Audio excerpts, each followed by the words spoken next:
Adoshi बोगद्याजवळ tanker पलटी झाल्यामुळे त्या ठिकाणची संपूर्ण वाहतूक जी आहे ती बंद करण्यात आली आणि त्यामुळे मुंबईच्या दिशेने जाणाऱ्या सगळ्या एसटी प्रवासी जे आहेत ते देखील त्यांचा मोठा खोळंबा होतोय। मी सध्या स्वारगेट एसटी स्थानकावर आणि आपण जर पाहिलं या ठिकाणी मुंबई ठाणे आणि तसंच बोरिवलीकडे जाणाऱ्या ज्या एसटी असतात त्या आता कुठल्याही बस गाड्या ज्या आहेत त्या ठिकाणी कुठल्याही प्लॅटफॉर्मवर आपल्याला दिसत नाहीयेत। स्वारगेटमधनं मुंबईच्या अनेक कानाकोपऱ्यात ज्या बसेस आहेत त्या जात असतात, मात्र दुपारची वेळ असली तरी सातत्याने ओघ जो आहे तो प्रवाशांचा मोठ्या संख्येने खरं तर मुंबईच्या दिशेने असतो। मात्र आज आपण जर पाहिलं तरी प्रवासी संख्या जी आहे ते पूर्णपणे घटलेली आहे। या ठिकाणी डेपो मॅनेजर सुद्धा आहेत। सर, काय नेमका प्रॉब्लेम झालेला आहे, आपण त्याच्यावर काय मार्ग काढतोय, किती एसटी फेऱ्या सध्या बंद आहेत? सर, आपल्या ज्या दादर ठाणे बोरिवली या मार्गावरती शिवनेरी बसेस चालतात, या प्रत्येकी 36 फेऱ्या दिवसात चालतात। रात्री काल संध्याकाळी गाता टँकर पलटी झाल्यामुळे वाहतूक ठप्प आहे। आपण सकाळची वाहतूक पूर्ववत चालू ठेवली होती।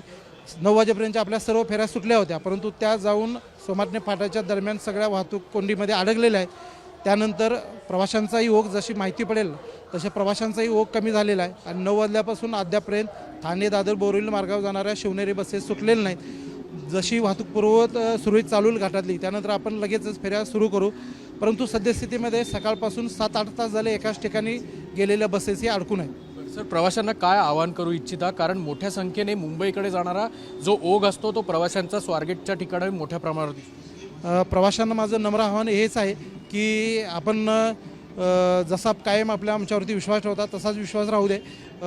दिवसभरामध्ये हे जे घटना घडलेल्या आहेत त्यामुळे आपल्या फेऱ्या थांबलेल्या आहेत। वाहतूक सुरू केल्यानंतर आपण आवर्जून आमच्या सेवेचा लाभ घ्यावा आणि आता ही गैरसोय झाली आहे त्याबद्दल आम्हाला सहकार्य करावं आणि महामंडळाला सहकार्य करावे ही आमचं आव्हान आहे। स्वारगेटवरनं मुंबईच्या दिशेने मुंबईतल्या कुठल्या ठिकाणी एसटी जातात आणि करंट स्टेटस जरी आत्ता रद्द केले असल्या तरी आपलं कोऑर्डिनेशन त्या ठिकाणाहून कसं सुरू आहे, अपेक्षित ETA कधीपर्यंत आहे, कधीपर्यंत ही सेवा पूर्ववत होण्याची शक्यता आहे? सर, आपल्या स्वारगेटहून ठाणे दादर बोरिवली कल्याण भिवंडी म्हणजे मुंबई साईडला जाणाऱ्या फेऱ्या जात आहेत त्या आपल्या ठप्प आहेत। बाकीच्या फेऱ्या आपल्या पूर्ववत म्हणजे व्यवस्थित सुरळीत चालू आहेत। आपण मुंबईला असेल, ठाणे असेल, बोरिवलीला असेल, इथल्या आगार व्यवस्थापकांशी तिथल्या प्रशासनाशी संपर्क साधले आणि त्यांचाही आमच्याशी कॉन्टॅक्ट आहे। जाण्या येण्याच्या फेऱ्याचा आपण ताळमेळ घालत आहोत। वाहतूक पूर्व झाल्यानंतर आपण फेऱ्या पूर्वीप्रमाणे सुरू करू। आपण बघू शकतो की स्वारगेट एसटी स्टँडवर सध्या गर्दी जी आहे ती अतिशय किरकोळ पाहायला मिळते, कारण मुंबई वगळता सगळ्या ठिकाणची वाहतूक जरी सुरळीत असली तरी मुंबईमध्ये दादर ठाणे बोरिवली सारख्या ठिकाणी एसटीचा मोठ्या संख्येने प्रवासी प्रवास करत असतात। त्यामुळे सध्या ही सेवा जी आहे ती तात्पुरती पद्धतीने रद्द करण्यात आली आहे। जेव्हा वाहतूक कोंडी सुरळीत होईल, वाहतूक कोंडी जी आहे ती सुटेल, त्यानंतर सगळ्या एसटी गाड्या ज्या आहेत त्या पुन्हा एकदा रस्त्यावर आपल्याला पूर्ववत त्यांची सेवा पाहायला मिळेल। कॅमेरामन किरण काजळेसह अक्षय बडवे, साम टीव्ही न्यूज, पुणे।